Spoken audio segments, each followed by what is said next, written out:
낡고 어두운 만월사 주방. 빗소리가 거세게 들린다. 누님은 구석에서 혼이불을 뒤집어 쓴 채 떨고 있고 김상무는 입구에서 젖은 우산을 털며 들어온다. 그런데 평소와 달리 주방 안이 난장판이다. 결국 여기까지 찾아왔군요. 그 징글징글한 빚쟁이들. 아니, 조 사장 그 인간. 5년 전 누님이 가진 마지막 피 한 방울까지 빨아먹고 건설사를 집어삼킨 그 독사가 누님이 아직 살아있다는 소문을 듣고 기어들어왔습니다. 누님 겁내지 마요. 제가 있잖아요.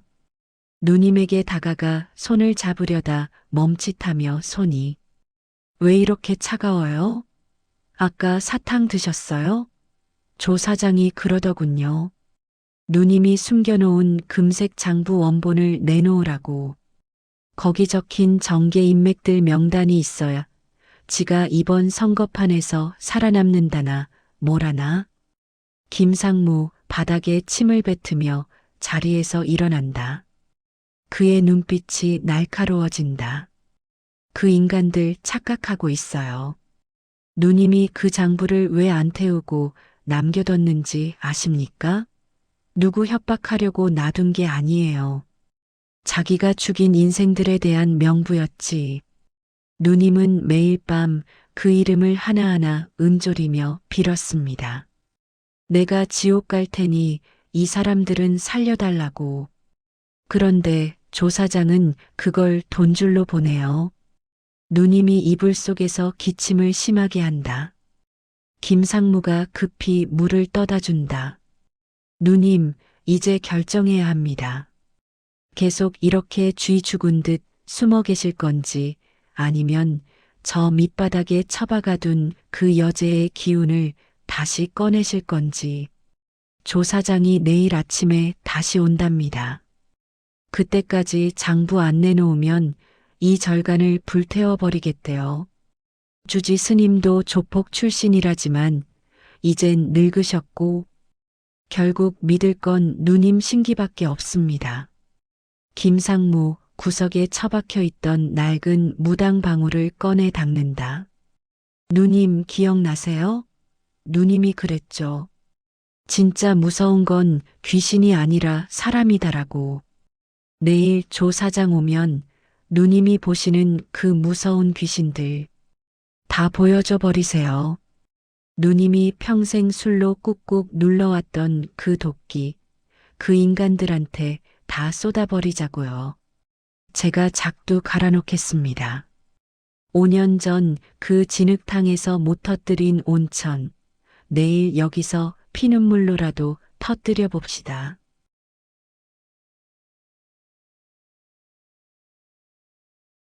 김상무 목소리가 떨리며 누님? 제 손 보여요?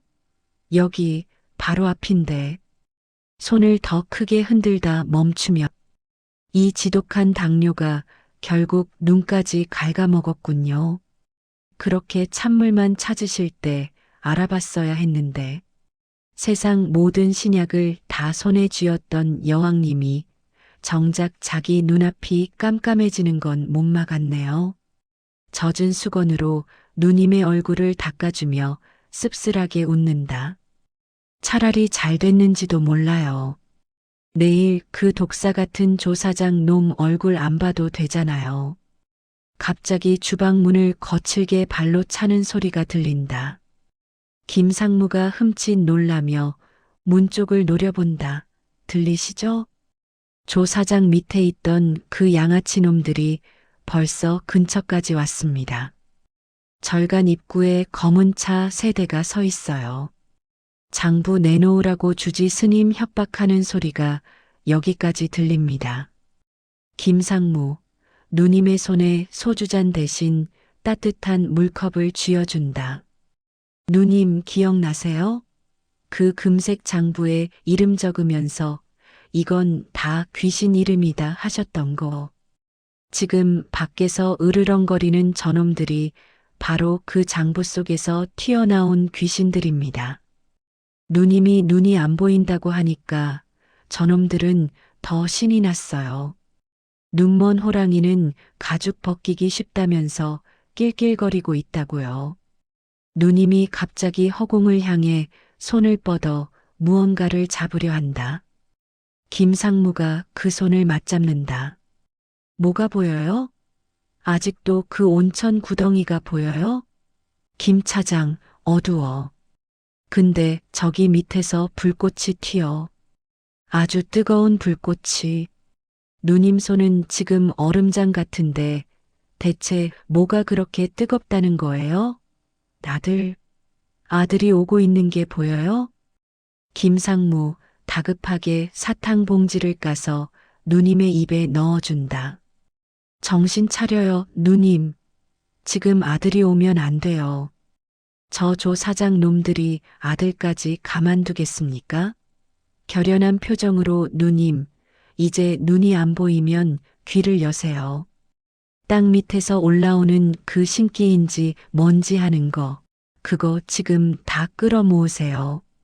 조 사장이 문 열고 들어오는 순간 누님이 보시는 그 지옥을 그놈 눈앞에 그대로 펼쳐줘야 하니까. 김상무 주방 구석에서 녹슨 식칼 하나를 꺼내 숫돌에 갈기 시작한다. 쓱, 쓱 소리가 정막을 깬다. 저는 눈먼 누님의 눈이 되어 드릴게요. 누님은 저놈들의 영혼을 베세요. 저는 저놈들의 육신을 막을 테니까. 숫돌 소리가 빨라지며 5년 전 온천 현장에서 제가 도망쳤던 거 기억하시죠? 이번엔 절대 안 도망칩니다. 누님이 다시 여제로 일어설 때까지 제가 이 문 앞에서 개처럼 버틸 거니까.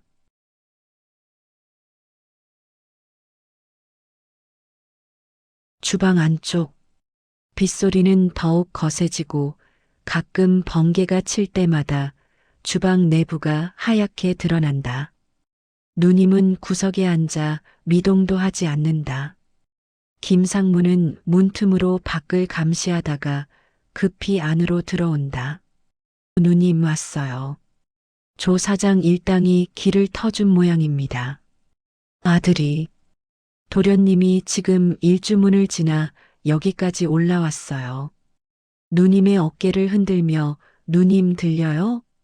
아들 목소리 들리냐고요. 밖에서 젊은 남자의 절박한 목소리가 들린다. 어머니, 여기 계신 거 다 알아요. 문 좀 열어주세요. 5년 만입니다. 남편 퇴직금까지 뺏고 유학비 끊어서 쫓아냈던 그 아들이에요.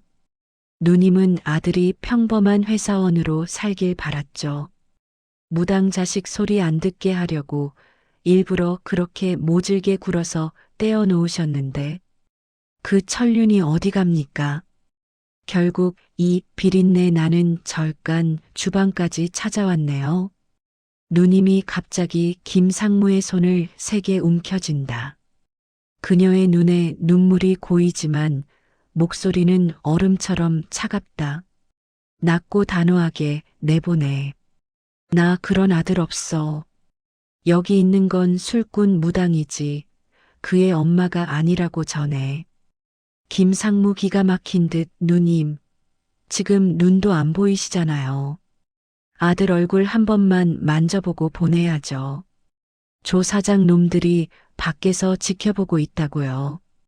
지금 아들을 안 받아주면 저놈들이 도련님을 가만두겠습니까? 다시 밖에서 아들의 외침이 들린다. 어머니, 저 취직했어요. 첫 월급 타서 내복 사왔단 말이에요. 제발 얼굴 좀 보여주세요. 김상무 울컥하며 내복 사왔답니다. 누님.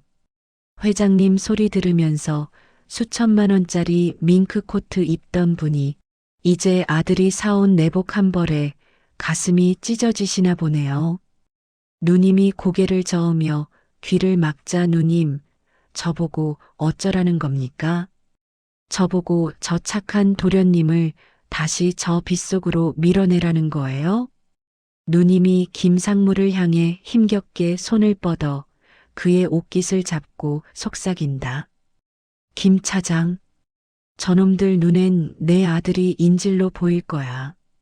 내가 아들을 알아보는 순간 저놈들은 그의 목줄을 쥐고 흔들겠지. 그러니까 나를 욕하게 해. 평생 나를 증오하며 살게 해. 그래야 저놈들이 그 애한테 손을 안 대. 김상무 할 말을 잃고 누님을 바라본다. 잠시 후 그는 결심한 듯 문 쪽으로 걸어간다. 인생 참 잔인하죠? 여제는 돈을 지키려고 가족을 버렸는데 무당은 목숨을 지키려고 아들을 버리네요. 문을 열고 밖을 향해 소리치며 야, 너 뭐야? 여기 그런 사람 없어. 이 미친 할망구가 아들 같은 거 키운 적 없다니까. 당장 꺼져. 한 번만 더 오면 내가 내 다리를 분질러 놓을 줄 알아. 밖에서 아들의 울음 섞인 절규가 멀어진다.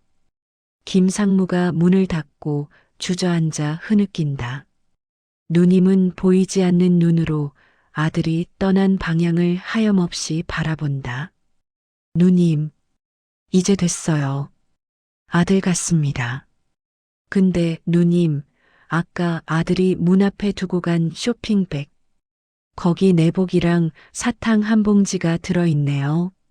사탕을 꺼내 누님의 손에 쥐어주며 이거 드세요. 아들이 주는 마지막 약이라고 생각하고 제발 이거 드시고 정신 차리세요. 이제 정말 조 사장이랑 끝장을 내야 하니까요. 비바람이 주방 창문을 세차게 때린다. 아들을 돌려보낸 뒤 주방 안은 지독한 침묵에 잠겨 있다. 김상무는 바닥에 앉아 아들이 두고 간 사탕 봉지를 만지작거리다가 소주를 병째 들이킨다. 그의 눈빛이 평소와 달리 흔들린다.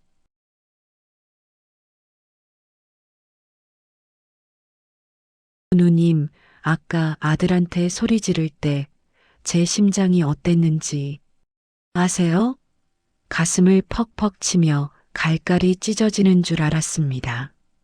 근데 사실 전 그럴 자격도 없는 놈이에요. 여러분은 제가 누님한테 끝까지 충성하는 대단한 놈인 줄 알았죠? 아니요. 저도 그 조 사장 놈이랑 다를 바 없는 인간이었습니다. 김상무, 누님의 발치로 기어가 무릎을 꿇는다. 누님은 눈이 먼 채 허공을 보며 그의 말을 듣고 있다. 누님 기억나세요? 그 검은 흙탕물이 터져 나오던 밤 말입니다. 누님 쓰레기처럼 쓰러져 계실 때 저 사실 도망가려고 했습니다. 누님의 그 금색 장부, 그거 제가 챙겨서 조 사장한테 팔아넘기려고 했어요. 내 인생 보상받으려고. 고개를 떨구며 근데 장부를 들고 막사 밖으로 나가려는데 뒤에서 누님이 제 바짓가랑이를 잡으셨죠. 김 차장, 가지마. 뜨거워. 나 좀 살려줘.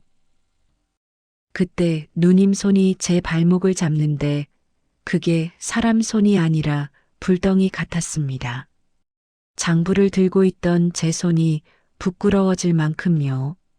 제가 그때 누님 손을 뿌리치고 나갔으면 지금쯤 강남 어디서 떵떵거리고 살았겠죠. 근데 누님 왜 그랬는지 아세요? 누님의 손을 조심스럽게 잡으며 누님 손목에 파랗게 올라온 그 핏줄을 보는데 거기 제 이름이 적혀 있는 것 같았습니다. 김 차장, 너도 공범이야. 너도 나랑 같이 지옥 끝까지 가야 해라고 속삭이는 것 같았다고요. 김상무 품 안에서 낡고 해진 수첩 하나를 꺼낸다. 조 사장이 그토록 찾는 금색 장부의 원본이다. 조 사장이 찾는 이거 제가 5년 동안 제 몸보다 더 아끼며 숨겨왔습니다. 장부를 흔들며 이거면 조 사장이고 뭐고 다 지옥으로 보낼 수 있어요. 근데 왜 안 썼냐고요? 이걸 쓰는 순간 누님도 같이 무너지니까. 누님이 지키고 싶어 했던 그 마지막 여제의 자존심까지 흙탕물에 처박히게 되니까. 누님의 발에 얼굴을 묻으며 미안합니다, 누님. 제가 겁쟁이라서 누님을 지킨다는 핑계로 제 죄책감을 여기 가둬두고 살았어요. 밖에서 조 사장 일당이 문을 두드리는 소리가 더 커진다. 김 차장, 좋은 말로 할 때 문 열고 장부 내놔. 들리시죠? 이제 저 장부 속 귀신들이 문 앞까지 왔습니다. 장부를 누님의 손에 쥐어주며 누님, 이제 선택하세요. 저놈들한테 이걸 주고 아들이랑 평범하게 사시겠습니까? 아니면 눈빛이 다시 번뜩이며 이걸 태워버리고 진짜 작두 위로 올라가시겠습니까? 저는 이제 사냥개 노릇 그만하렵니다. 누님이 시키는 대로, 누님의 운명대로 같이 타 죽겠습니다.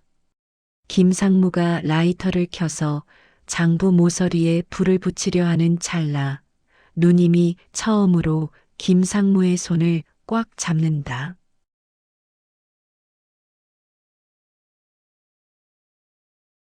주방 안쪽, 빗소리가 천둥소리와 섞여 고조된다. 김상무는 누님의 지시에 따라 주방 바닥에 흰 천을 깔고 그 위에 부서진 탁자와 낡은 그릇들을 배치한다. 평소의 요리가 아니라 기이한 제사상이 만들어지고 있다. 피 묻은 생고기와 거친 북어를 상 위에 올리며 누님이 그러시더군요. 김 차장, 귀신을 부르려면 귀신이 좋아하는 걸 내놔야지. 최고급 호텔 스테이크로 사람들을 홀렸던 분이 이제는 비린내 진동하는 생고기로 저 문 밖의 짐승들을 부르고 계십니다. 이게 누님의 마지막 비즈니스인 셈이죠. 김상무, 주방 한 구석에서 낡은 무복과 방울을 꺼내 누님의 몸에 걸쳐준다. 누님은 눈이 먼 채로 꼿꼿이 앉아 있다. 누님 준비됐습니다. 아들이 두고 간 사탕도 제일 높은 곳에 올렸어요. 누님의 옷매무새를 만지며 조 사장이 문을 부수고 들어오면 이 상을 보고 기가 막히겠죠. 장부는 안 보이고 웬 미친 여자가 칼춤을 추고 있으니 낮게 읊조리며 하지만 조 사장은 모를 겁니다. 이 상 위에 올라온 고기가 자기들 살점이 될 거라는 거리요. 밖에서 육중한 문이 덜컥거리며 조 사장의 목소리가 들린다. 이 안에 있는 거 다 알아. 당장 문 안 열어? 김상무 문을 등지고 서서 숫돌에 마지막으로 칼을 갈며 누님이 저한테 물으셨죠? 저 하얀 가운 입은 사람들 몸에서 썩은 냄새 안 나니? 라고. 지금 저 문 밖에서 썩은 냄새가 진동을 합니다. 누님이 말씀하셨던 그 수입은 귀신들이 드디어 제사상 앞으로 모여들고 있네요. 김상무 술병을 따서 상 주위에 뿌린다. 술 냄새와 비린내가 주방을 채운다. 자, 이제 손님 맞을 준비 끝났습니다. 누님의 손에 무거운 방울을 쥐어주며 누님, 이제 눈으로 보지 마세요. 가슴으로 보세요. 조 사장이 어디쯤 서 있는지, 그놈의 욕망이 어디를 향하고 있는지, 누님이 5년 동안 참아온 그 뜨거운 화기를 저놈들 가슴에 정통으로 꽂아버리세요. 김상무가 문빗장을 천천히 풀기 시작한다. 문틈으로 날카로운 불빛과 빗줄기가 쏟아져 들어온다. 누님 무서우세요? 걱정 마세요. 제가 누님 뒤에 그림자처럼 붙어 있을게요. 예전 김 차장은 장부를 팔려 했지만 지금의 김상무는 누님의 작두나를 바치겠습니다. 여러분, 이제 곧 공연 시작입니다. 입장권은 필요 없어요. 재물은 이미 문 밖에 대기 중이니까. 문이 쾅 열리며 조 사장의 검은 그림자가 주방 안으로 들이닥친다. 누님이 눈먼 눈을 번쩍 뜨며 방울을 흔든다. 주방 중앙에 두 자루에 거대한 작두날이 세워져 있다.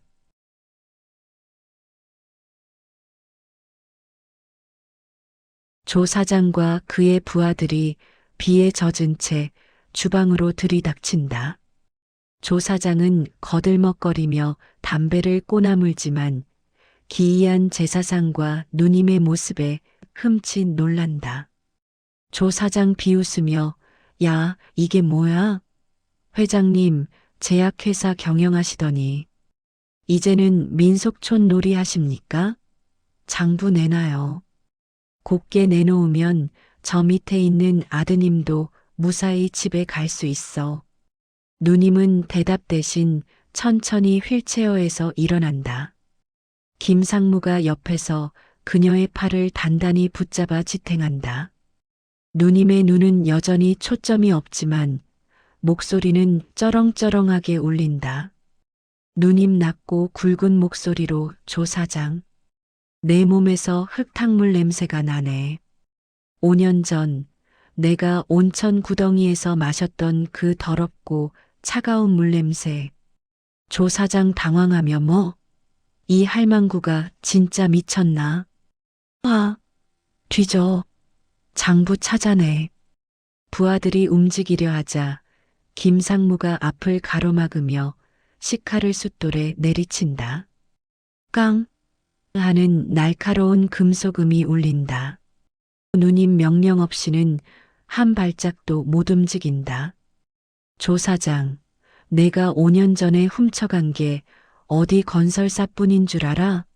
누님, 눈도, 누님 인생도 내가 다 갉아먹었잖아. 오늘 그 이자까지 쳐서 다 갚고 가. 누님이 김상무의 부축을 받으며 작두날 앞으로 다가간다.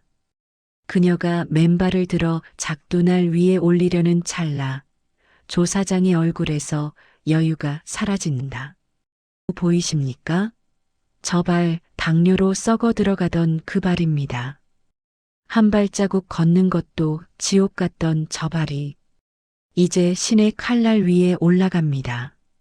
누님은 지금 자기 육신을 제물로 바쳐서 저놈들의 죄를 끌어올리고 있는 거예요.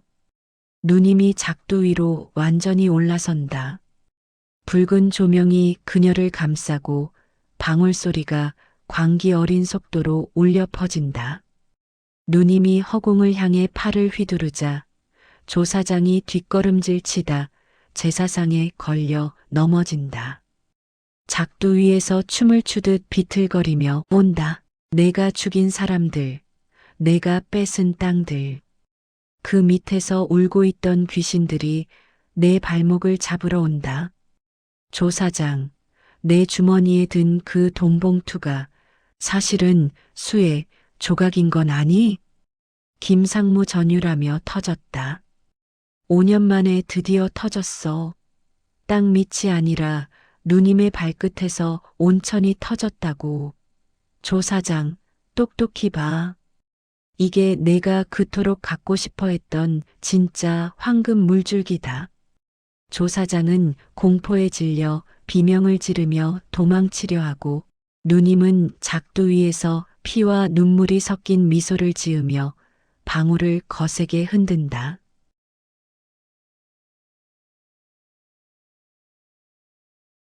여러분, 들리십니까? 저 작두날 부딪히는 소리가 아니라 5년 전 그 땅 밑에서 올라오던 비명소리 말입니다. 누님은 지금 1200m 지하실로 다시 내려가고 계십니다. 우리가 흙탕물뿐이라고 믿었던 그 구멍 속으로요. 김 차장, 너는 그때 검은 물만 봤지?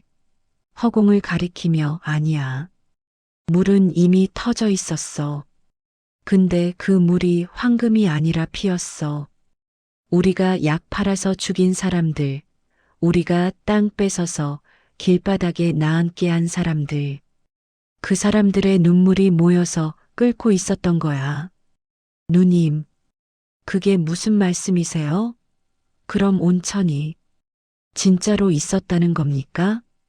누님 작두 위에서 눈먼 눈을 번쩍 뜨며 조 사장을 지목한다. 조 사장. 내가 시추기를 멈추라고 지시했지? 물이 안 나온다고 거짓말하고 미친년으로 몰아서 회사를 먹으려고. 조 사장 사들사들 떨며 고개를 가로저으려 하지만 목소리가 나오지 않는다. 하지만 땅은 거짓말 안 해. 내가 덮어버린 그 구멍 밑에서 지금도 뜨거운 물이 끓고 있어. 그건 온천이 아니라 내 놈을 삶아 죽일 지옥의 손물이다. 김상무, 조 사장의 멱살을 잡으며 포효한다. 이 비겁한 새끼. 물이 나왔는데 가짜라고 속인 거야? 누님을 미치게 만들려고, 저 눈을 멀게 하려고 내가 수맥을 돌려버린 거냐고. 이제 물이 올라온다. 5년을 참아온 물이 내 발바닥을 타고 올라와. 조 사장, 내가 뺏은 건 땅이지만 내가 얻은 건 이 신기다. 내 놈의 운명을 오늘 이 작두날로 베어버리마. 누님, 이제 됐어요. 저놈은 자기 죄에 먹혀서 도망갔어요. 이제 내려오세요. 제발. 이 뜨거운 물 좀 멈추게 하세요. 누님이 김상무의 품에 안기며 작두에서 내려온다. 그녀의 발바닥은 상처 하나 없이 깨끗하지만 대신 그녀의 옷은 온통 젖어 있다.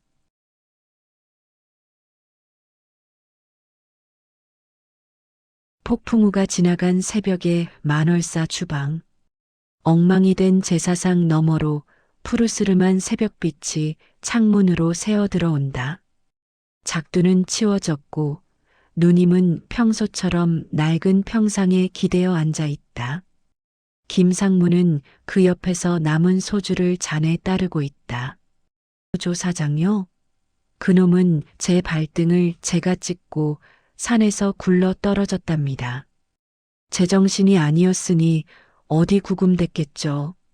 잔을 비우며 복수라는 게 참 허망합니다.